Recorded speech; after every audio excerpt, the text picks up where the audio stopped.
Les pasteurs, les prêtres sont des conducteurs. Leur rôle, c'est de conduire les chrétiens, les fidèles, où? Conduire les fidèles vers où?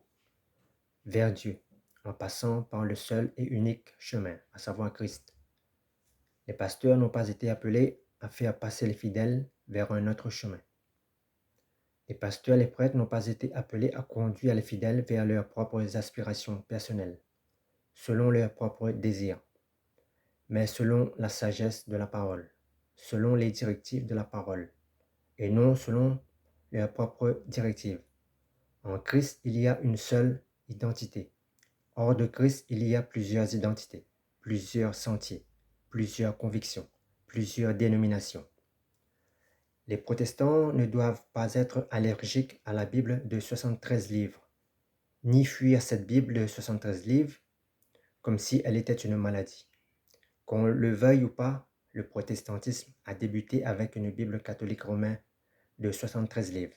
Luther Calvin avait une Bible de 73 livres au départ. Donc, au lieu de se quereller à tout bout de champ, il est plus intéressant de savoir pourquoi la Bible des protestants est passée de 73 à 66 livres. Quelles en ont été les causes, les raisons?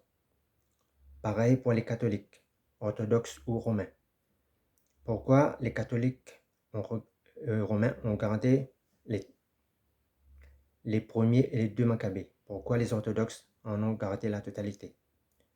Savoir les causes, les raisons sont plus utiles que de se diviser, que de se quereller, au lieu de rester cloisonné dans une catégorie et des convictions extra-bibliques.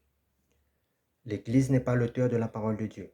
L'auteur de la parole de Dieu, c'est Dieu lui-même. L'Église n'est qu'un canal. Qui nous a donné la parole de Dieu? Premièrement, c'est Dieu lui-même. Et par quel moyen?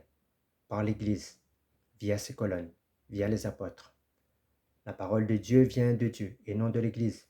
C'est le contraire, c'est l'Église qui vient de Dieu par Christ. Et de ce fait, ce n'est pas l'Église qui valide la parole de Dieu. Celui qui peut valider la parole de Dieu, c'est Dieu lui-même. La parole de Dieu est esprit et vie, sagesse et connaissance. Elle sanctifie aussi. Et de ce fait, la parole de Dieu qui rend apte l'Église à reconnaître quelle est la parole de Dieu et non l'inverse.